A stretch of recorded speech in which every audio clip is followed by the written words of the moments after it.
How many people can call themselves a mom of two, a wife, a former overseas Filipino worker, and summa cum laude graduate? These are the achievements of 28-year-old Christy Maisel Rosol, one of the first summa cum laude graduates of the University of the Philippines, Pampanga. Yung achievement na pagiging summa, it's a very humbling experience for me. Kasi nung una, akala ko, kaya ko. Kasi kaya ko to, naniniwala ako sa sarili ko, maaabot ko tong pangarap ko na summa cum laude. Pero along the way, I learned na sobrang hirap pala. Especially, hindi lang ba ako estudyante, meron din akong ibang papel na ginagampanan sa buhay ko. Maisel had dreams of becoming a flight stewardess. My dad, he used to be an OFW ever since I was, I think, 5 years old until 20. Tapos sabi niya palagi, pag sumasakay daw siya ng airplane, hangang-hanga siya sa mga flight stewardess. Tapos yun yung in-instill niya sa akin na gusto ko maging flight stewardess. Kaso ganun din ako, gusto ko maging flight stewardess. In 2010, she took up travel management at the University of Santo Tomas. But because of financial problems, Maisel had to quit school. Nung nag-stop ako noon, sobrang nalungkot ako. Nasa bahay lang ako for how many months kasi hindi ko matanggap na akala ko noon matatapos ko na, maabot ko na yung pangarap ko, tapos biglang all of a sudden nawala. After getting support from a friend, Maisel decided that she won't mope around at home any longer. She worked 2 jobs. A few years later, Maisel's father made his way back to overseas work. He found an opportunity she can seize in the United Arab Emirates. Yung naging work ko sa UAE, I was hired as a receptionist sa isang car detailing showroom. And tumagal ako doon, yun lang yung naging work ko, tumagal ako doon for 2.5 years. Once the breadwinner of her family at home, everything changed when Maisel met fellow Filipino Vergel Sandig at a church in Abu Dhabi. And nung nakilala ko siya, I realized na meron din pala akong sariling family na gusto kong itayo. Maisel was fortunate. At the time she decided to stop working, her parents had secured work abroad as well. It was time to achieve her dream of finishing school, this time in UP Pampanga. She also realized being a flight stewardess wasn't for her after all. In 2018, the year Maisel went back to school, the Philippine Statistics Authority reported that just 38% of Filipinos who had international migration experience had some level of college education. It was important for her that she come back home to finish the dream that she once put on pause. Na kapag decide ako na mag-take up ng psychology, kasi in my past working experience, I didn't have a good touch with the HR of the companies. Parang, kasi there's a limit, which is understandable.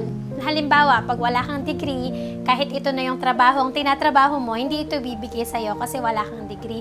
So yun, parang sabi ko, parang ang unfair naman nun. I want to make a change. Because Vergel knew she was the one, he followed her home to the Philippines. But Maisel's plans were interrupted when she got pregnant. Nung nabuntis ako nung una kay Elise, it was not the plan. Kasi ang plano ko ay pag-uwi, mag-aaral, magtatapos, tsaka kami mag-aasawa. Pero dahil dala na rin siguro ng sitwasyon namin na we were in love, gusto niyang magpamilya, and parang nandun na kami sa situation na yon, and nangyari, nabuntis na. So I had to embrace yung current situation. And nung una, nung nabuntis ako, nanganak, lagi ko yung iniiyak. Maisel got pregnant again with her son Elias halfway through her degree. Nung mga unang years, yun yung lagi kong iniiyak. Kasi parang sabi ko, I could have done more kung meron lang akong enough na oras. So I had to adjust and parang look for a new study habit na applicable sa situation ko. Pag matutulog na sila, around 8 or 9 p.m., aakyat na, settle down. Kapag nakatulog na yung baby, idadalhin ko yung laptop sa loob ng room and doon ako magagawa ng school requirements. It got even harder when the pandemic reached the Philippines and students are forced into remote learning. Sobrang frustrating na mag-aral dito sa bahay. Tapos kapag nasa school ka kasi, yung, 'di ba, yung mindset mo, student lang ako. Kumbaga yung role ko, student lang ako. Nung nag-remote learning na, tapos nandito sa bahay, sobrang hirap nung walang boundaries. Kasi anytime my kids can access me. The family's strategy was to set boundaries. For Hel, an engineer, provided support as the breadwinner. So pagka si Maisel, halimbawa may mga requirements sa school, like mag-exam siya, yung pinaka-role ko is binigay ko yung all-out support sa kanya. Nag-provide kami ng 2 helper para sa kanya na makakatulong niya sa pag-aalaga ng mga bata. Kasi kung ako lang, mas madalas ako sa labas eh. All of Maisel's perseverance pays off as she receives the highest honor at her university. The most significant lesson that I learned as a wife and as a mother is that loving can be difficult.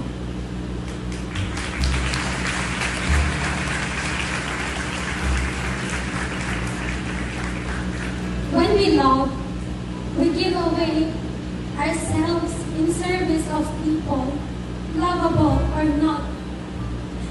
Loving people and doing everything out of love, as commanded by God, will help us overlook and overcome the fear, resentment, frustration, disappointment that we will inevitably encounter as we shape history in honor and excellence. Walang asawang hindi magiging proud kay Maisel.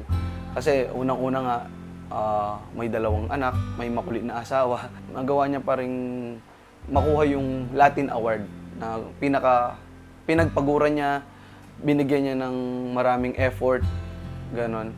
So ako sobrang proud, mas proud pa yata ako sa kanya eh. Sa mga OFW na gusto ulit mag-aral o makapagtapos ng pag-aaral, I think it will be very important for them na i-prepare yung family muna nila. Na hindi sila basta aalis and mawawalan ng magsusupport sa family nila financially.